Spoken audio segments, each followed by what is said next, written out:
Hi hello ನಮಸ್ಕಾರ ಹಾಗೆ ಎಲ್ರಿಗೂ welcome back to the channel. ಹೊಸಬ್ರು ವೀಡಿಯೋಸ್ನ ನೋಡ್ತಿದ್ರೆ ನನ್ನ ಹೆಸರು ದಿವ್ಯಾ, ಬ್ಯಾಂಗ್ಳೂರಿನಿಂದ ಕನ್ನಡ ವ್ಲಾಗ್ಸ್ನ ಮಾಡ್ತೀನಿ. ಹಾಗೆ ನನ್ನ ಚಾನಲ್ನಲ್ಲಿರೋ ವೀಡಿಯೋಸ್ ನಿಮ್ಗೆ ಏನಾದರೂ ಇಷ್ಟ ಆದರೆ ಚಾನಲ್ಗೆ ಸಬ್ಸ್ಕ್ರೈಬ್ ಮಾಡೋದನ್ನ ಮರಿಬೇಡಿ. ಸಬ್ಸ್ಕ್ರೈಬ್ ಮಾಡಿರೋರ್ಗೂ ಥ್ಯಾಂಕ್ ಯು ಅಂತ ಹೇಳ್ತಾ ಬೇಗ ಇವತ್ತಿನ ಈ ವಿಡಿಯೋನ ಶುರು ಮಾಡ್ತಾ ಇದ್ದೀನಿ. ತುಂಬ ಜನ ಡೈಲಿ ವ್ಲಾಗ್ಸ್ನ ಮಾಡಿ ಹಾಗೆ ರೆಸಿಪೀಸ್ನ ತೋರಿಸಿ ಅಂತ ತುಂಬ ರಿಕ್ವೆಸ್ಟ್ ಬರ್ತಿತ್ತು. ಇವತ್ತಿನ ದಿನದ ಪೂರ್ತಿ ವ್ಲಾಗ್ ಇದ್ರ ಜೊತೆಗೆ 2-3 ರೆಸಿಪೀಸ್ನ ಕೂಡ ನಿಮಗೆ ತೋರಿಸ್ತಾ ಇದ್ದೀನಿ. ಸೊ ಮೊದಲಿಗೆ ನಾನು ಇವತ್ತು ಪುಳಿಯೋಗರೆ ಗೊಜ್ಜನ್ನ ಮಾಡ್ತಾ ಇದ್ದೀನಿ. ಇವತ್ತು ಆಫೀಸ್ಗೆ ರಜಾ ಹಾಕಿದ್ದೆ, ಹಾಗಾಗಿ ಸ್ವಲ್ಪ ಪರ್ಸ್ನಲ್ ಕೆಲಸಗಳನ್ನೆಲ್ಲ ಮುಗಿಸಿ ಅದಾದಮೇಲೆ ನನಗೆ ಸ್ವಲ್ಪ ಫ್ರೀ ಟೈಮ್ ಕೂಡ ಇತ್ತು. ಹಾಗಾಗಿ ಪುಳಿಯೋಗರೆ ಗೊಜ್ಜನ್ನ ಫಸ್ಟ್ ಮಾಡೋಣ ಅಂತ ಡಿಸೈಡ್ ಮಾಡಿದೆ. ಆ್ಯಂಡ್ ನನಗೆ ಅಂಗಡಿಯಿಂದ ತರೋ ಗೊಜ್ಜಿಗಿಂತ ಮನೇಲಿ ಮಾಡೋ ಗೊಜ್ಜು ಸಿಕ್ಕಾಬಡೆ ಇಷ್ಟ ಆಗುತ್ತೆ. ಆ್ಯಂಡ್ ಈ ಥರ ಗೊಜ್ಜು ಮಾಡಿಟ್ಟು ಆಲ್ಮೋಸ್ಟ್ 15-20 ಡೇಸ್ ಆರಾಮಾಗಿ ಫ್ರಿಜ್ಜಲ್ಲಿ ಇಟ್ಟು ಯಾವಾಗ ಬೇಕಾದರೂ ಅವಾಗ ಯೂಸ್ ಮಾಡ್ಬೋದು. ಕೆಲವೊಮ್ಮೆ ತುಂಬ ಗಡಿಬಿಡಿಲಿ ಎದ್ದಾಗ ಬೆಳಿಗ್ಗೆ ತಿಂಡಿ ಮಾಡೋಕ್ಕೆ ಸ್ವಲ್ಪ ಗಡಿಬಿಡಿ ಇರುತ್ತೆ. ಆವಾಗ ಐ ಥಿಂಕ್ ಬರೀ ಬಿಸಿಯನ್ನು ಮಾಡಿ ಕಲಿಸಿದ್ರೆ ಪುಳಿಯೋಗರೆ ರೆಡಿ ಆಗೋಗುತ್ತೆ. ಹಾಗಾಗಿ ಕೆಲವು ಸಲ ಈ ಥರ ಮಾಡಿರ್ತೀನಿ. ಕ್ವಿಕ್ಕಾಗಿ ಈಗ ನಿಮಗೆ ಕೂಡ ತೋರಿಸ್ತೀನಿ ನಾನು ಯಾವ ಥರ ಮಾಡ್ತೀನಿ ಅಂತ. ಮೊದಲು ನಾನು ಒಂದು ಪುಡಿ ಮಾಡ್ಕೋತೀನಿ, ಅಂದರೆ ಪುಳಿಯೋಗರೆ ಪುಡಿನ ಮಾಡ್ತೀನಿ. ಆ್ಯಂಡ್ ಅದಕ್ಕೆ ಏನೇನು ಬೇಕೋ ಅದನ್ನೆಲ್ಲ ನಾನು ಇಲ್ಲಿ ಕ್ವಿಕ್ಕಾಗಿ ತೋರಿಸಿದ್ದೀನಿ. ಹಾಗೆ ಡಿಸ್ಕ್ರಿಪ್ಷನ್ ಬಾಕ್ಸಲ್ಲಿ ಎಲ್ಲಾದ್ರದ್ದು ಮೆಜರ್ಮೆಂಟ್ಸ್ನ ಕೂಡ ಬರೆದಿರ್ತೀನಿ. ನಾನಿಲ್ಲಿ ಮೆಣಸು, ಇದ್ರ ಜೊತೆಗೆ ಧನಿಯಾ ಕಾಳುಗಳು, ಹಾಗೆ ಎಳ್ಳು ಅಂದರೆ ಸೆಸ್ಮೆ ಸೀಡ್ಸ್, ಮೇಥಿ ಸೀಡ್ಸ್, ಇದ್ರ ಜೊತೆಗೆ ಉರ್ದ್ ದಾಲ್, ಚೆನ್ನ ದಾಲ್, ಕೆಂಪು ಮೆಣಸಿನ್ಕಾಯಿ, ಹಾಗೆ ಸ್ವಲ್ಪ ಇಂಗನ್ನ ತೊಗೊಂಡಿದ್ದೀನಿ. ಮೊದಲಿಗೆ ನಾನು ಉರ್ದ್ ದಾಲ್ ಹಾಗೆ ಚೆನ್ನ ದಾಲ್ ಎರಡನ್ನೂ ಚೆನ್ನಾಗಿ ಫ್ರೈ ಮಾಡ್ಕೊಡ್ತೀನಿ. ಅದಾದಮೇಲೆ ನೆಕ್ಸ್ಟ್ ಬೇರೆ ಏನೇನಿತ್ತು ಅದನ್ನೆಲ್ಲ ಮಿಕ್ಸ್ ಮಾಡಿ ತುಂಬ ಚೆನ್ನಾಗಿ ಡ್ರೈ ರೋಸ್ಟ್ ಮಾಡಬೇಕು. ಒಂದು 3-4 ನಿಮಿಷ ಅಷ್ಟು ಚೆನ್ನಾಗಿ ಫ್ರೈ ಮಾಡಿ ಅದ್ರ ಹಸಿ ವಾಸನೆ ಹೋಗೋ ತನಕ ಅದು ಫ್ರೈ ಮಾಡ್ತಾ ನಿಮಗೆ ಗೊತ್ತಾಗುತ್ತೆ. ಸೀದ್ಸಕ್ಕೆ ಹೋಗಬೇಡಿ. ಆ್ಯಂಡ್ ಫ್ರೈ ಆದಮೇಲೆ ಅದು ತಣ್ಣಗಾಗೋಕ್ಕೆ ಸ್ವಲ್ಪ ಹೊತ್ತು ಬಿಟ್ಟು ಇದ ನಂತರ ಒಂದು ಮಿಕ್ಸಿ ಜಾರ್ಗೆ ಹಾಕಿಬಿಟ್ಟು ಜಸ್ಟ್ ಗ್ರೈಂಡ್ ಮಾಡಿದ್ರೆ puliyogare powder is all ready. ನಾನು ಆನ್ಲೈನಲ್ಲಿ ಒಂದು 2-3 ರೆಸಿಪೀಸ್ನ ನೋಡಿ ಫೈನಲ್ ಆಗಿ ನನ್ನೊಂದು ವರ್ಷನ್ ಪುಳಿಯೋಗರೆ ಗೊಜ್ಜಿದ್ದು. ಆ್ಯಂಡ್ ನಿಮ್ಮಲ್ಲಿ ಯಾರಿಗಾದರೂ ಇದನ್ನ ಟ್ರೈ ಮಾಡಿ ಇಷ್ಟ ಆದರೆ ಕೂಡ ಕಾಮೆಂಟ್ ಸೆಕ್ಷನ್ಲಿ ತಿಳಿಸಿ. ಆ್ಯಂಡ್ ಇದನ್ನ ಗ್ರೈಂಡ್ ಮಾಡೋಕ್ಕೆ ಕೊಡೋಕ್ಕಿಂತ ಮುಂಚೆ ಸ್ವಲ್ಪ ಹಿಂಗೆ ಕೂಡ ಮಿಕ್ಸ್ ಮಾಡ್ತಾ ಇದ್ದೀನಿ. ಆ್ಯಂಡ್ ಈ ಥರ ಕಾಣುತ್ತೆ ಪುಡಿ, ತುಂಬ ಚೆನ್ನಾಗಿ ಬರುತ್ತೆ. ಐ ಆಮ್ ಶೋರ್ ನಿಮ್ಗಳಿಗೂ ಇಷ್ಟ ಆಗುತ್ತೆ ಇದನ್ನ ನೀವು ಟ್ರೈ ಮಾಡಿದ್ಮೇಲೆ. ನೆಕ್ಸ್ಟ್ ನಾನಿಲ್ಲಿ ಒಂದು ಬಾಣಲಿಗೆ ಎಣ್ಣೆ ಹಾಕಿ ಅದಾದಮೇಲೆ ಒಗ್ಗರಣೆಗೆ ಸ್ವಲ್ಪ ಮಸ್ಟರ್ಡ್ ಸೀಡ್ಸ್ ಅಂದರೆ ಸಾಸಿವೆ, ಕರಿಬೇವು ಎಲ್ಲ ಹಾಕಿ ಇದ್ರ ಜೊತೆಗೆ ಕಡಲೆಕಾಳು ಹಾಗೆ ಉದ್ದಿನಬೇಳೆ ಎಲ್ಲ ಹಾಕಿ ಚೆನ್ನಾಗಿ ಫ್ರೈ ಮಾಡ್ಕೋತೀನಿ. ಇದಾದಮೇಲೆ ನೆಕ್ಸ್ಟ್ ಇಲ್ಲಿ ಕೆಂಪು ಮೆಣಸಿನ್ಕಾಯಿ ಕೂಡ ಹಾಕಿ ಇದನ್ನು ಕೂಡ ಸ್ವಲ್ಪ ಹೊತ್ತು ಬಾಡಿಸಿ ನೆಕ್ಸ್ಟ್ ಇದಕ್ಕೆ ನಾನು ಅರಿಶಿನ ಪೌಡರ್ ಹಾಗೆ ಸ್ವಲ್ಪ ಚಿಲ್ಲಿ ಪೌಡರ್ನ ಕೂಡ ಹಾಕ್ತಾ ಇದ್ದೀನಿ. ನಿಮ್ಮ ಟೇಸ್ಟ್ಗೆ ತಕ್ಕಕ್ಕೆ ನೀವು ಚಿಲ್ಲಿ ಪೌಡರ್ನ ಕೂಡ ಇನ್ಕ್ರೀಸ್ ಮಾಡ್ಕೋಬೋದು. ಒಂದು 30 ಸೆಕೆಂಡ್ಸ್ ಟು 1 ಮಿನಿಟ್ ಅಷ್ಟು ಇದನ್ನ ಚೆನ್ನಾಗಿ ಫ್ರೈ ಮಾಡಿ ಇದಾದಮೇಲೆ ನಾವು ಪುಡಿ ಮಾಡಿ ಇಟ್ಕೊಂಡಿದ್ವಲ್ಲ, ಸೊ ಆ ಪುಡಿನ ಈಗ ಮಿಕ್ಸ್ ಮಾಡ್ಬೋದು. And almost around 5 to 6 spoon ಆಯಿತು. ನಾನು ಎಲ್ಲ ಮಿಕ್ಸ್ ಮಾಡ್ತಾ ಇದ್ದೀನಿ ಏಕೆಂದರೆ ಫುಲ್ ಜಾಸ್ತಿ ಕ್ವಾಂಟಿಟಿನಲ್ಲಿ ಕೂಡ ಬೇಕಿತ್ತು. ಹಾಗಾಗಿ ಸೊ ಫಸ್ಟ್ ಪುಡಿನ ಮಿಕ್ಸ್ ಮಾಡಿ ಅದನ್ನ ಸ್ವಲ್ಪ ಹೊತ್ತು ಚೆನ್ನಾಗಿ ಫ್ರೈ ಮಾಡಿ ಇದಾದಮೇಲೆ ಹುಣಸೆ ನೀರನ್ನ ಕೂಡ ಹಾಕ್ತಾ ಇದ್ದೀನಿ. ಅದನ್ನು ಆಲ್ಮೋಸ್ಟ್ ಒಂದು ಕೈಯಷ್ಟು ಒಂದು ಚಿಕ್ಕ ಬಾಲ್ ಥರ ಮಾಡಿದ್ದೆ ಹುಣಸೆಹಣ್ಣ. ಸೊ ಅದನ್ನ ಬಿಸಿನೀರಲ್ಲಿ ನೆನೆಸಿ ಅದೇ ನೀರನ್ನ ಹಾಕ್ತಾ ಇದ್ದೀನಿ. ನಾನು ಕಡಲೆ ಬೀಜನ ಇದ್ರ ಜೊತೆಗೆ ಫ್ರೈ ಮಾಡಲ್ಲ, ಸಾಮಾನ್ಯವಾಗಿ ಕಡಲೆ ಬೀಜನ ಸಪ್ರೇಟಾಗಿ ಫ್ರೈ ಮಾಡ್ತೀನಿ ಏಕೆಂದರೆ ಆ ಕ್ರಿಸ್ಪಿನೆಸ್ ಅದೇ ಥರ ಇರಲಿ ಅಂತ. ಸೊ ಇಲ್ಲಿ ಕಡಲೆ ಬೀಜ ಕೂಡ ಫ್ರೈ ಮಾಡಿ ಎತ್ತಿಡ್ತಾ ಇದ್ದೀನಿ. ಕೊನೆಯಲ್ಲಿ ನಾನು ಯಾವಾಗಲೂ ಕಡಲೆ ಬೀಜ ಹಾಕ್ತೀನಿ. ಆ್ಯಂಡ್ ಚಿತ್ರಾನ್ನಕ್ಕೂ ಇದೇ ಥರ ಮಾಡ್ತೀನಿ, ಹಾಗೆ ಪುಳಿಯೋಗರೆಗೂ ಇದೇ ಥರ ಮಾಡ್ತೀನಿ. ಬೇರೆ ಒಗ್ಗರಣೆಗೆ ಸೇರಿಸಿ ಅದು ಹಾಕಿರಲ್ಲ. ಸೊ ಇಲ್ಲಿ ಲಾಸ್ಟಲ್ಲಿ ಈಗ ಕಡಲೆ ಬೀಜ ಹಾಕಿದ್ದೀನಿ. ಆ್ಯಂಡ್ ಇದ್ರ ಜೊತೆಗೆ ನಾವು ಲಾಸ್ಟಲ್ಲಿ ಆ್ಯಡ್ ಮಾಡಬೇಕಾಗಿರೋದು ಒನ್ ಮೋಸ್ಟ್ ಇಂಪಾರ್ಟೆಂಟ್ ಇಂಗ್ರೀಡಿಯೆಂಟ್, ಅಂದರೆ ಇದು ಜಾಗ್ರಿ ಪೌಡರ್ ಅಂದರೆ ಬೆಲ್ಲ.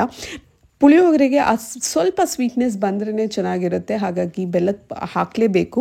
ನಾನಿಲ್ಲಿ almost 3 spoons of organic jaggery ಪೌಡರ್ನ ಯೂಸ್ ಮಾಡ್ತಾ ಇದ್ದೀವಿ. ನೀವು ಅಚ್ಚಬೆಲ್ಲನಾರು ಯೂಸ್ ಮಾಡ್ಬೋದು ಅಥವಾ ಜಾಗ್ರಿ ಪೌಡರ್ನಾರು ಯೂಸ್ ಮಾಡ್ಬೋದು, ಯಾವ್ದು ಅವೈಲಬಲ್ ಇದೆಯೋ ಅದನ್ನ ಯೂಸ್ ಮಾಡಿ.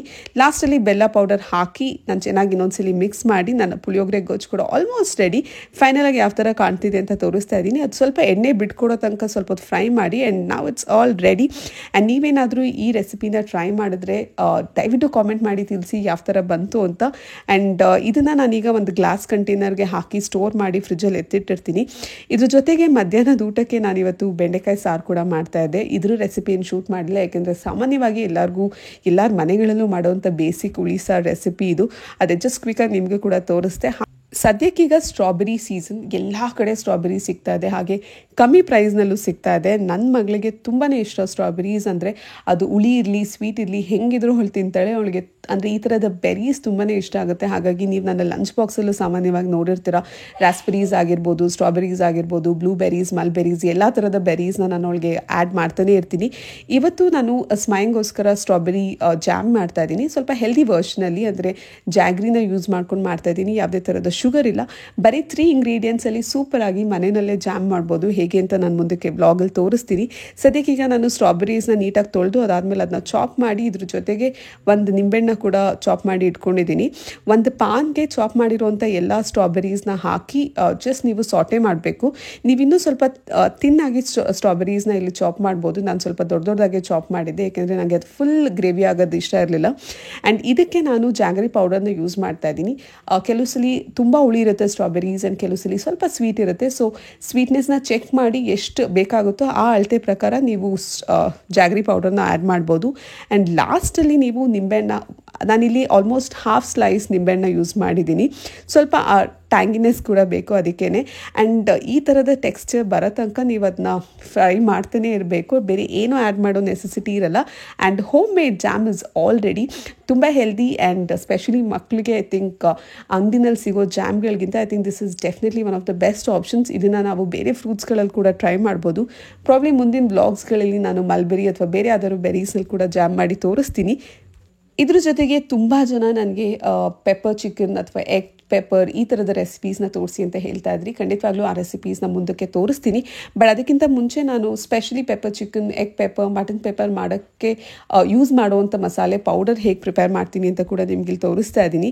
ನಾನಿಲ್ಲಿ ಈಕ್ವಲ್ ಕ್ವಾಂಟಿಟೀಸ್ ಆಫ್ ಪೆಪ್ಪರ್, ಇದ್ರ ಜೊತೆಗೆ ಸೋಂಪು ಹಾಗೆ ಜೀರಿಗೆ ತೊಗೊಂಡಿದ್ದೀನಿ. ಆ್ಯಂಡ್ ಇದಕ್ಕೆ ನಾನು ಸ್ವಲ್ಪ ಕೆಂಪು ಮೆಣಸಿನ್ಕಾಯಿ, ಏಲಕ್ಕಿ, ಚಕ್ಕೆ, ಲವಂಗ ಹಾಗೆ ಹಸಿಮೆಣಸಿನ್ಕಾಯಿ ಕೂಡ ತೊಗೊಂಡಿದ್ದೀನಿ. ಎಕ್ಸಾಕ್ಟ್ ಕ್ವಾಂಟಿಟೀಸ್ನ ನಾನು ಡಿಸ್ಕ್ರಿಪ್ಷನ್ ಬಾಕ್ಸಲ್ಲಿ ಮೆನ್ಷನ್ ಮಾಡಿರ್ತೀನಿ. ಇದನ್ನೆಲ್ಲ ಚೆನ್ನಾಗಿ ಡ್ರೈ ರೋಸ್ಟ್ ಮಾಡಿ ತುಂಬ ಹೊತ್ತು ಡ್ರೈ ರೋಸ್ಟ್ ಮಾಡಬೇಕು. ಅಂದರೆ ವಾಸನೆ ಗಮ್ಮನ ವಾಸನೆ ಬರೋ ತನಕ ಚೆನ್ನಾಗಿ ಫ್ರೈ ಮಾಡಿ. ಹಾಗೆ ಮಧ್ಯದಲ್ಲಿ ಇವತ್ತು ಸಾಬುದಾನ ಪಾಯಸ ಕೂಡ ಮಾಡ್ತಾ ಇದ್ದೆ. ತುಂಬ ಫ್ರೀ ಆಗಿದೆ, ಅದಕ್ಕೆ ಇವತ್ತು ತುಂಬ ವೆರೈಟೀಸ್ ಕೂಡ ಬರ್ತಾ ಇದೆ ಕಿಚನಿಂದ. But coming back to the vlog, so ಇದನ್ನ ಚೆನ್ನಾಗಿ ಫ್ರೈ ಮಾಡಿ ಆದಮೇಲೆ ಮಿಕ್ಸಿನಲ್ಲಿ ನೀವು ರುಬ್ಕೊಂಡ್ರೆ I think the powder is ready. ನೀವು ಯಾವಾಗ ಬೇಕಾದರೂ ಪೆಪ್ಪರ್ ಚಿಕನ್ ಅಥವಾ ಮಟನ್ ಪೆಪ್ಪರ್, ಎಗ್ ಪೆಪ್ಪರ್ ಮಾಡಬೇಕಾದ್ರೆ ಐ ಥಿಂಕ್ ಈ ಪೌಡರ್ನ ಯೂಸ್ ಮಾಡಿದ್ರೆ ತುಂಬ ಚೆನ್ನಾಗಿ ಬರುತ್ತೆ. ಆ್ಯಂಡ್ ಇದಕ್ಕೆ ನೀವು ಧನಿಯಾ ಕೂಡ ಆ್ಯಡ್ ಮಾಡ್ಬೋದು. ನಾನು ಸಾಮಾನ್ಯವಾಗಿ ಧನಿಯಾ ಪೌಡರ್ನ ಸಪ್ರೇಟಾಗಿ ಹಾಕ್ತೀನಿ ಈ ಥರ ರೆಸಿಪೀಸ್ ಮಾಡಿದಾಗ. ಬಟ್ ಇಫ್ ಇನ್ ಕೇಸ್ ನಿಮಗೆ ಬೇಕಿದ್ರೆ ಇದಕ್ಕೆ ಧನಿಯಾ ಕಾಳುಗಳನ್ನ ಹಾಕಿ ಕೂಡ ಫ್ರೈ ಮಾಡಿ ಅದನ್ನು ಕೂಡ ನೀವು ರೋಸ್ಟ್ ಮಾಡ್ಕೋಬೋದು. So my home made pepper chicken masala is also ready. I hope ನಿಮಗೆಲ್ಲ ಈ ರೆಸಿಪೀಸ್ ಕೂಡ ಇಷ್ಟ ಆಗಿದೆ. ಯಾವ್ದಾದ್ರು ರೆಸಿಪೀಸ್ನ ಟ್ರೈ ಮಾಡಿದ್ರೆ ಕಾಮೆಂಟ್ ಸೆಕ್ಷನಲ್ಲಿ ತಿಳಿಸಿ. ಇದ್ರ ಜೊತೆಗೆ ಇದಾದಮೇಲೆ ನಾನಿವತ್ತು ಡೆಕಥಾನ್ ಕೂಡ ಬಂದೆ, ಏಕೆಂದರೆ ನನ್ನ ತಮ್ಮಂಗೆ ಒಂದು ಪಾರ್ಸೆಲ್ ಕಳಿಸೋದಿತ್ತು ಆ್ಯಂಡ್ ಅವನಿಗೆ ಸ್ವಲ್ಪ ಇಲ್ಲಿಂದ ಶಾಪಿಂಗ್ ಮಾಡಬೇಕಿತ್ತು. ಹಾಗಾಗಿ ಮೊದಲು ಇಲ್ಲಿ ಬಂದಿದ್ದೀವಿ. ಆ್ಯಂಡ್ ಇವತ್ತು ಸಿಕ್ಕಾಬಟ್ಟೆ ಹೆಕ್ಟಿಕ್ ಅಂತಲೇ ಅನಿಸ್ಬೋದು. ಮನೇಲಿ ಕೂತ್ಕೊಂಡು ರೆಸ್ಟ್ ಮಾಡೋಣ ಅಂದ್ಕೊಂಡೆ, ಆದರೆ ಈ ಥರದ ಕೆಲಸಗಳೆಲ್ಲ ಇತ್ತು. ಸೊ ಮನೆಯಲ್ಲಿ ಅಡುಗೆ ಕೆಲಸ ಮುಗಿಸಿ ಅದಾದಮೇಲೆ ಮೊದಲಿಗೆ ಇಲ್ಲಿಗೆ ಬಂದಿದ್ದೀವಿ. ಇಲ್ಲಿಂದ ನೆಕ್ಸ್ಟ್ ಬೇರೆ ಕಡೆಗೂ ಹೋಗಬೇಕು. ಎಲ್ಲಿ ಅಂತ ವ್ಲಾಗಲ್ಲಿ ಮುಂದಕ್ಕೆ ತೋರಿಸ್ತೀನಿ. ತುಂಬ ಕಮ್ಮಿ ಟೈಮ್ ಇತ್ತು ಇವತ್ತು ನನಗೆ, ಏಕೆಂದರೆ ನಾವೇನು ಪಾರ್ಸಲ್ಸ್ ಕಳಿಸ್ತಿದ್ವಿ ಅವರು 5 ಗಂಟೆಗೆಲ್ಲ ಮನೆಗೆ ಬರ್ತಿದ್ರು. ಅಷ್ಟರಲ್ಲಿ ಮನೆಗೆ ರೀಚ್ ಆಗಬೇಕಿತ್ತು. ಹಾಗೆ ಅವ್ನು ಏನೇನು ಐಟಮ್ಸ್ ಬೇಕು ಅಂತ ಹೇಳಿದ್ನೋ ಅದನ್ನೆಲ್ಲ ಶಾಪ್ ಮಾಡಬೇಕಿತ್ತು. ಇದ್ರ ಮಧ್ಯೆ ನಾನು ಈ ಥರದ ಶವರ್ ಕ್ಯಾಪ್ಸ್ನ ಕೂಡ ತೊಗೊಂಡೆ. ಅಂದರೆ ತಲೆ ಸ್ನಾನ ಮಾಡಿದಾಗ ಕೂದಲು ಒಣಗ್ಸೋಕ್ಕೆ I think these towels are really good. ಇದೊಂದೇ ನನಗೆ ಅಂತ ನಾನು ತೊಗೊಂಡಿದ್ದು. ಅದು ಬಿಟ್ಟರೆ ಒಂದು ಹ್ಯಾಂಡ್ ಗ್ಲೌಸ್ ತೊಗೊಂಡಿದ್ದೆ. ಮಿಕ್ಕಿದೆಲ್ಲ ನನ್ನ ತಮ್ಮನ ಶಾಪಿಂಗ್ನ ಮುಗಿಸಿ ವಾಪಸ್ ಈಗ ಇಲ್ಲಿಂದ ಹೊರಡ್ತಾ ಇದ್ದೀವಿ. ಇಲ್ಲಿಂದ ನೆಕ್ಸ್ಟ್ ನಾನು ಹೊರಟಿದ್ದು RR ನಗರ್ಗೆ. ಆ್ಯಂಡ್ RR ನಗರಲ್ಲಿ ಇರುವಂಥ ಅಡುಕಲೆ ಅನ್ನೋ ಶಾಪಿಗೆ ಬಂದಿದ್ದೀವಿ. ಈ ಬ್ರ್ಯಾಂಡ್ ತುಂಬ ಜನಕ್ಕೆ ಗೊತ್ತಿರ್ಬೋದು. ಆ್ಯಂಡ್ ಇಲ್ಲಿ ಸ್ನ್ಯಾಕ್ಸ್ ಆಗಿರ್ಬೋದು, ರೆಡಿ ಟು ಈಟ್ ಎಲ್ಲ ಸಿಗುತ್ತೆ. ಆ್ಯಂಡ್ ಸದ್ಯಕ್ಕೆ ನನ್ನ ತಮ್ಮ ಇರೋದು ಯುರೋಪಲ್ಲಿ. ಆ್ಯಂಡ್ ಅವನಿಗೆ ಕೆಲವು ಪಾರ್ಸಲ್ಸ್ನ ನಾವು ಕಳಿಸ್ತಾ ಇದ್ದೀವಿ. ಆ್ಯಂಡ್ ಅವನಿಗೆ ಈ ಥರದ ಚಕ್ಲಿ, ಕೋಡ್ಬಳೆ, ನಿಪ್ಪಟ್ಟೆಲ್ಲ ಸಿಕ್ಕಾಬಟ್ಟೆ ಇಷ್ಟ. ಆ್ಯಂಡ್ ಅಲ್ಲಿ ಖಂಡಿತವಾಗ್ಲೂ ಅಷ್ಟು ಈಸಿಯಾಗಿ ಸಿಗಲ್ಲ. ಆ್ಯಂಡ್ ಅಲ್ಲಿ ಸಿಗೋದು ಕೂಡ ಈ ಥರದ ಟೇಸ್ಟ್ ಇರಲ್ಲ ಅಂತ ಅವ್ನು ಹೇಳ್ತಿರ್ತಾನೆ. ಹಾಗಾಗಿ ಅವ್ನು ಏನೇನು ಲಿಸ್ಟ್ ಕಳಿಸಿದ್ನೋ ಅದನ್ನೆಲ್ಲ ಇಲ್ಲಿ ಶಾಪಿಂಗ್ ಮಾಡ್ತಾ ಇದ್ದೀವಿ. ಆ್ಯಂಡ್ ಇಲ್ಲಿ ಒಬ್ಬಟ್ಟು ಕೂಡ ಇತ್ತು, ಆದರೆ ಇದು ಜಸ್ಟ್ 15 ಡೇಸಲ್ಲಿ ಎಕ್ಸ್ಪೈರ್ ಆಗುತ್ತೆ. ಆ್ಯಂಡ್ ಈ ಥರದ ಪಾರ್ಸಲ್ಸ್ನ ಕಳಿಸೋದಕ್ಕೆ ಯುರೋಪ್ಗೆ ಆಲ್ಮೋಸ್ಟ್ 10 ಡೇಸ್ ಹತ್ತಿರ ಹಿಡಿಯುತ್ತೆ. ಸೊ ರಿಸ್ಕ್ ಬೇಡ ಅಂತ ಅದನ್ನ ಹಾಕಿರಲಿಲ್ಲ.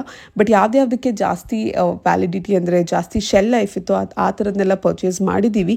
ಪ್ರಾಬ್ಲಿ ಆದರೆ ನಾನು ತೋರಿಸ್ತೀನಿ ಏನೇನು ತೊಗೊಂಡಿದ್ದೀವಿ ಅಂತ ಡೀಟೇಲ್ ಆಗಿ. ಬಟ್ ಕೊರಿಯರ್ನವರು ಬಂದುಬಿಡ್ತಾರೆ ಮನೆಗೆ ಅಷ್ಟರಲ್ಲಿ. So I am not sure ತೋರ್ಸೋಕ್ಕಾಗುತ್ತೋ ಅಲ್ವೋ ಅಂತ. ಬಟ್ ಸದ್ಯಕ್ಕೆ ಈಗ ಇಲ್ಲಿಂದ ಶಾಪಿಂಗ್ ಮುಗಿಸಿ ವಾಪಸ್ ಮನೆಗೆ ಹೋದ್ವಿ. ಆ್ಯಂಡ್ ಮನೆಗೆ ಹೋಗೋಷ್ಟರಲ್ಲಿ ಅವರಾಗಲೇ ನನಗೆ ಕಾಲ್ ಮಾಡಿದರು ಬರ್ತಾ ಇದ್ದೀನಿ ಅಂತ.